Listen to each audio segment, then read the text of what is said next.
ગુજરાતના દરેક શહેરોમાં ભાજપ શાસિત મ્યુનિસિપલ કોર્પોરેશન નગરપાલિકાઓએ ભ્રષ્ટાચાર કમિશન અને ખાયકી કરીને સાવ હલકી ગુણવત્તાના રસ્તા બનાવ્યા છે.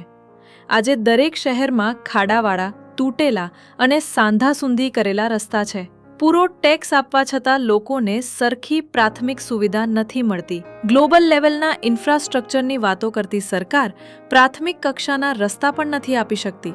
ખરાબ રસ્તાને કારણે આપણા વાહનોને નુકસાન થાય, કમરના અને સાંધાના દુખાવા થાય, આપણા સમયનો વ્યય થાય, ટ્રાફિક થાય, અકસ્માતો થાય. હવે આવું થાય છે કેમ?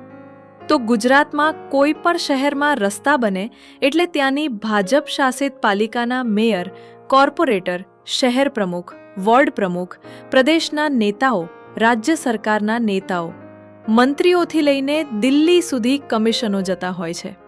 અને આપણા પૈસા જાય છે ભાજપના આ કટકી કૌભાંડ અને કમિશનોમાં. વિકાસની વાતો વચ્ચે આપણને મળે છે તૂટેલા રસ્તા. ત્યારે આ સમસ્યાથી છુટકારો મેળવવા માટે હવે ભાજપને જવાબ આપવાનો સમય આવી ગયો છે. આવો કોંગ્રેસને વોટ આપીએ, અપાવીએ અને વિજયી બનાવીએ.